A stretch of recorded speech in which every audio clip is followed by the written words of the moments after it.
দীর্ঘদিন ধরে আওয়ামী লীগের কাউকে আসলে রাজপথে দেখা যায়নি। প্রায় 2 মাস পর ওনারা হঠাৎ করে রাস্তায় চলে আসছেন। ওনাদেরও দাবি আছে। তো ভিডিওটা যদি আপনাদের ভালো লাগে সবাই একটা লাইক করবেন, কমেন্ট করবেন, শেয়ার করে আমার পাশে থাকবেন। সম্পূর্ণ ভিডিওটা দেখবেন ইনশাআল্লাহ।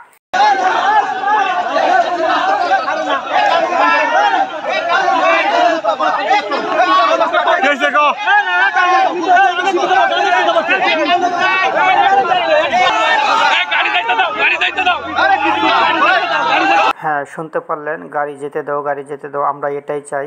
আন্দোলন যেই করেন করতে পারেন, স্বাধীনতা আছে, কিন্তু উচ্ছৃঙ্খলপনা কেউ করবেন না।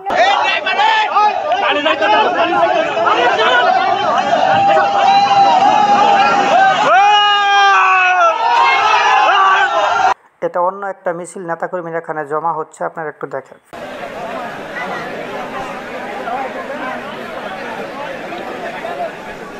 দেখতে পাচ্ছেন একটি মুরব্বী চাচা নৌকা মাথায় নিয়ে দাঁড়িয়ে আছে। উনি সম্ভবত মুক্তিযোদ্ধা। এই জায়গায় সব নেতাকর্মীরা সম্মিলিত হচ্ছে। এখান থেকে একটি মিছিল যাবে। দেখি আমরা শেষ পর্যন্ত আসলে মিছিলটা কোন দিকে যায়।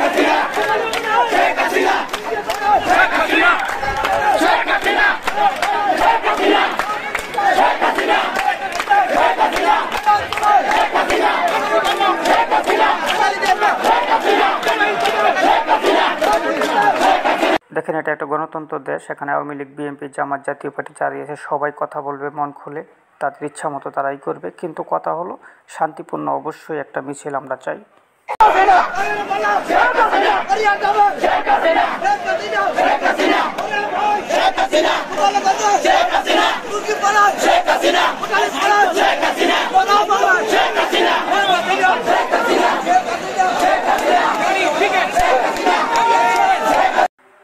আগস্টের পর মাঝে মাঝে মনে হতো বাংলাদেশে হয়তো বা আওয়ামী লীগ শেষ হয়ে গেছে, আওয়ামী লীগ চলে গেছে, কিন্তু না। দীর্ঘ 2 মাস পর ওনারা আবার রাজপথে আসছেন। ওনাদের আন্দোলন নিয়ে, ওনাদের দাবি নিয়ে। মাননীয় প্রধানমন্ত্রী শেখ হাসিনাকে যেন দেশে ফিরিয়ে আনেন। হ্যাঁ, বিভিন্ন জনের বিভিন্ন দাবি থাকবে, কিন্তু এখন রাষ্ট্রীয় প্রেসিডেন্ট আছে, নতুন সংবিধান, নতুন আইন।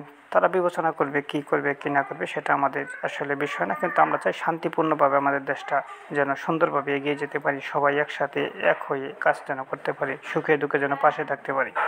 এই মিছিলটা সনাতন ধর্মের। দেখি ওনারা কি। দুর্গাপূজাও আছে, এটাতে আমরা প্রশাসন আমাদের ব্যবস্থা নেবে। প্রতি বছর যেরকম নেয় ঠিক এবছরে নেবে, এটাই কামনা করছি। কোনো ব্যক্তি, কোনো দল, কোনো গোষ্ঠী নয়, প্রশাসন, পুলিশ এবং আর্মি দ্বারা আমাদের প্রশাসন নিবে। ঠিক আছে, আমরা আটটি দাবি যতক্ষণ না মানা হবে ততক্ষণ আমরা মাঠে থাকবো এবং আমাদের সনাতনী সম্প্রদায়ের দাবি আদায় করেই আমরা ছাড়ব।